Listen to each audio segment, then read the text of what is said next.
नमस्कार, मैं प्रमोद निषाद आप सभी का स्वागत करता हूं आपके अपने यूट्यूब चैनल रोजगार विद प्रमोद में।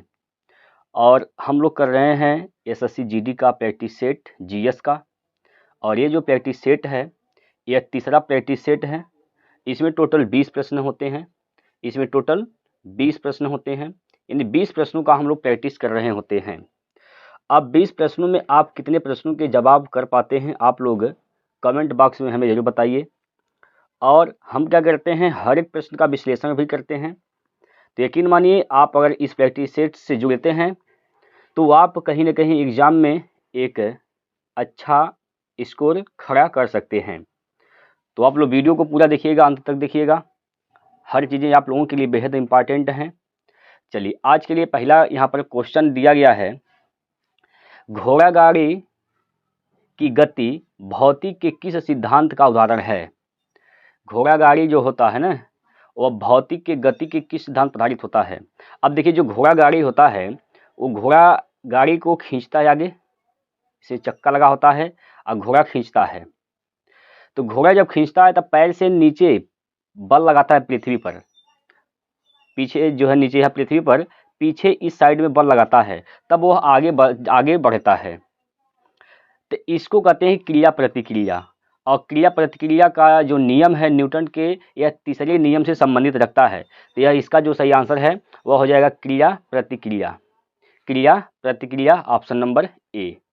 ठीक, जैसे आप जब किसी नाव पर क्वेश्चन पूछा जाता है, एक नाव पर आप जब नाव से जब उतरते हैं तो आप पैर से पीछे धक्का देते हैं इसको, नाव को, तो नाव पीछे चला जाता है। इसी को कहते हैं क्रिया प्रतिक्रिया का नियम, और ये न्यूटन के तीसरे नियम पर काम करता है। रॉकेट जब आगे उड़ता है, ऊपर जाता है, रॉकेट जब ऊपर जाता है तो ये नीचे से भी ये एक बल लगाता है ऊपर जाने के लिए, नीचे बल लगाता है, रॉकेट ऊपर जाता है। तो इसको बोलते हैं क्रिया प्रतिक्रिया नियम। तो ये भी आपका न्यूटन के तीसरे नियम पर आधारित है।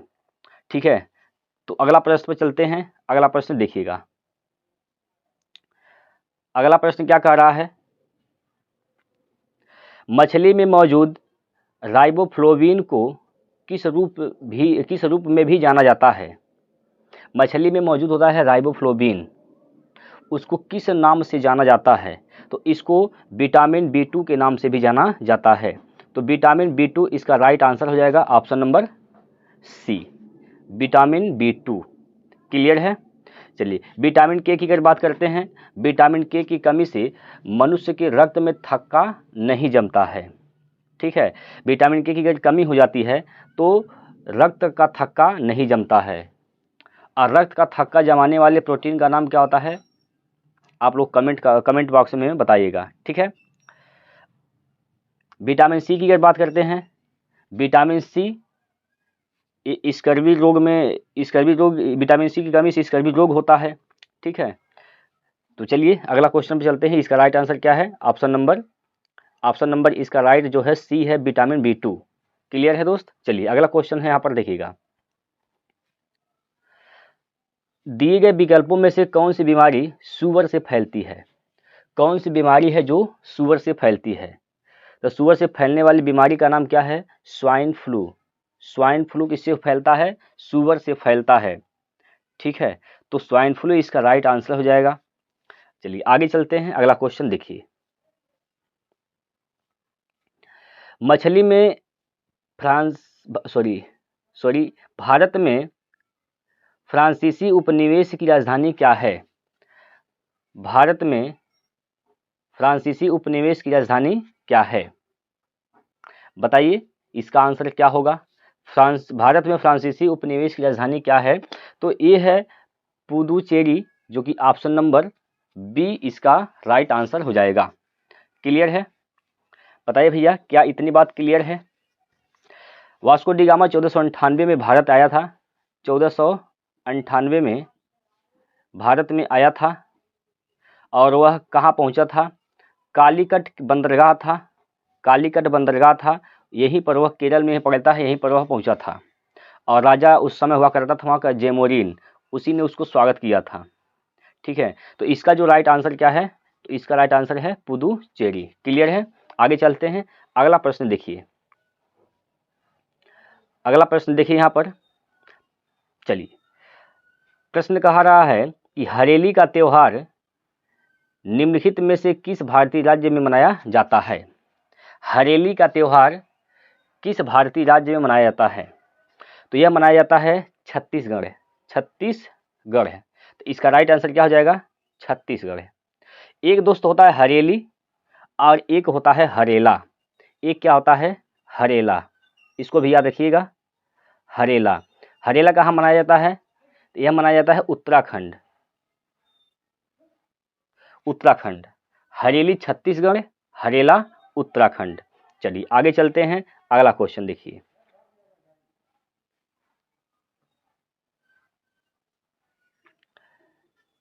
सत्रहवीं शताब्दी के प्रारंभ के साथ थानेश्वर और कन्नौज के सिंहासन पर कौन विराजमान हुआ? 7वीं शताब्दी के प्रारंभ के साथ ही थानेश्वर और कन्नौज के सिंहासन पर कौन विराजमान हुआ था?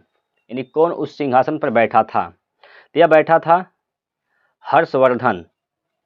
Harshvardhan, option number D. चलिए आगे चलते हैं, अगला क्वेश्चन देखते हैं। नवंबर 2022 में 22वें विधि आयोग का मुख्य अध्यक्ष किसे नियुक्त किया गया था?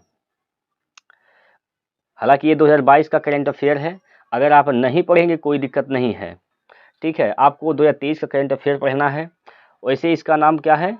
न्यायमूर्ति ऋतुराज अवस्थी। न्यायमूर्ति ऋतुराज अवस्थी। आपको 2023 का करंट अफेयर पढ़ने हैं। चलिए आगे चलते हैं। राजकोषीय नीति निम्न में से किस अर्थशास्त्री द्वारा दिए गए आर्थिक सिद्धांत पर आधारित है? कौन से अर्थशास्त्री के द्वारा दिया गया सिद्धांत पर आधारित है राजकोषीय नीति? बताइए। तो यह आधारित है John Maynard king. John Maynard king के सिद्धांत पर यह आधारित है। अगला क्वेश्चन पे चलते हैं। अगला प्रश्न देखिए, प्रश्न नंबर 9, राष्ट्रीय खाद्य सुरक्षा अधिनियम निम्नलिखित में से किस वर्ष में पारित किया गया? तो यह पारित किस वर्ष किया गया है? यह पारित किया गया है 2023 में। 2023 इसका राइट आंसर है, सॉरी 2013 इसका राइट आंसर है। 2013 ऑप्शन नंबर डी इसका राइट आंसर है, याद रखिएगा। अगला क्वेश्चन दिया गया है यहाँ पर, भारतीय उपमहाद्वीप में पाए जाने वाले अजादिराक्षटा इंडिका किस सदाबहार पेड़ का वनस्पतिक नाम है? तो किसका नाम है? यह नाम है किसका? यह नाम है नीम का। Option number B. Option number B इसका राइट आंसर हो जाएगा। अगला क्वेश्चन चलते हैं। अगला क्वेश्चन यहाँ पर आपके सामने दिया गया है, देखिएगा। थेयस निम्नलिखित में से किस राज्य का लोकप्रिय नृत्य है? थेयस एक लोक नृत्य है और एक किस राज्य का लोक नृत्य है यह आपको बताना है। यह केरल का लोक नृत्य है।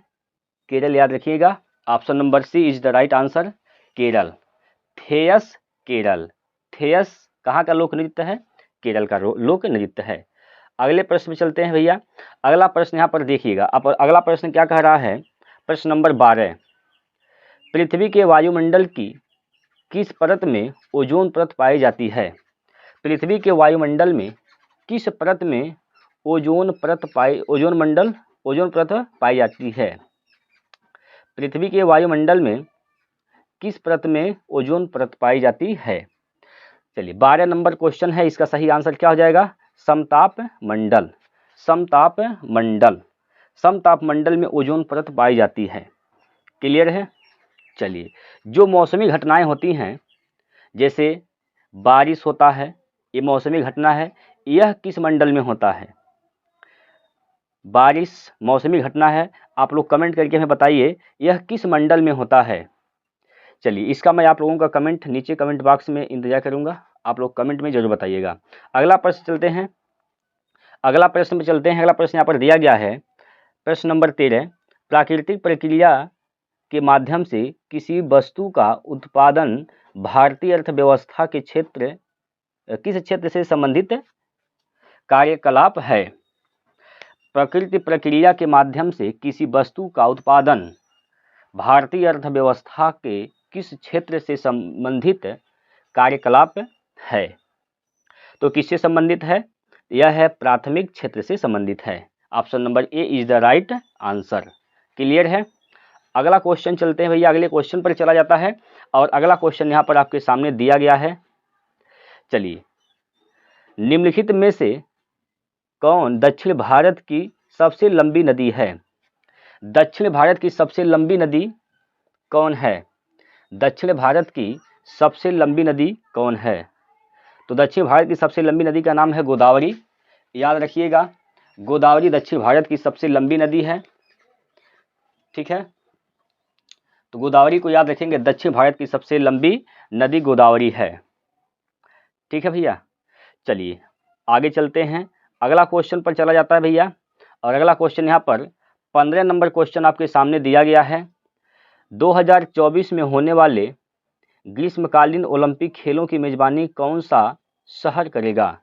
2024 में ग्रीष्मकालीन ओलंपिक खेल होंगे और इसका जो मेजबानी है किस शहर को मिला है? तो किस शहर को मिला है बताइए, किस शहर को मिला है? यह मिला है पेरिस को। किसको मिला है? पेरिस को मिला है। Option number D is the right answer.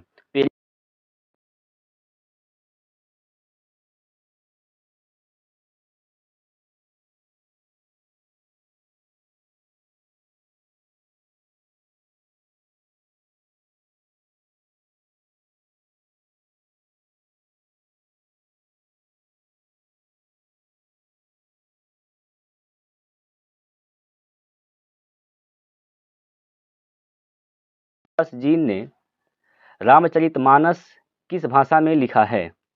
तो रामचरितमानस किस भाषा में लिखा गया है? यह लिखा गया है अवधी भाषा में। अवधी भाषा, option number B is the right answer. चलिए अगला क्वेश्चन,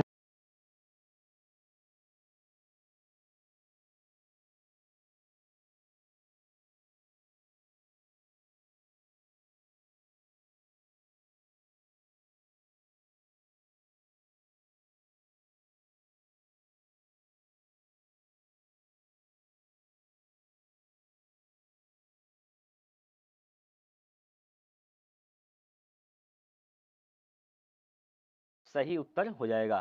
क्लियर भैया? अगला प्रश्न दिया गया है यहाँ पर, अगला प्रश्न यहाँ पर दिया गया है, शीर्षक द लीजेंड ऑफ लक्ष्मी प्रसाद पुस्तक है निम्नलिखित में से किस लेखक द्वारा लिखा?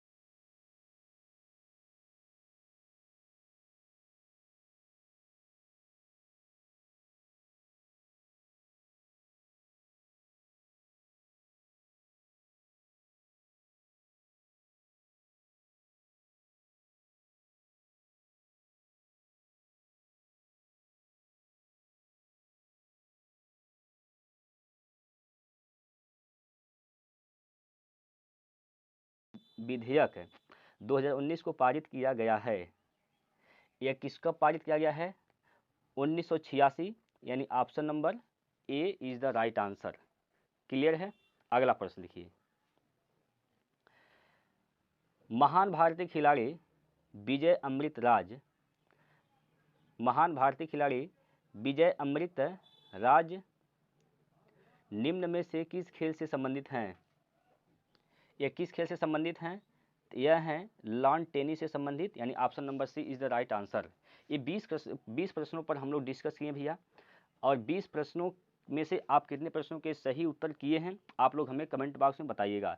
फिर मिलते हैं अगले प्रैक्टिस सेट में। आज के लिए इतना ही। जय हिंद, जय भारत।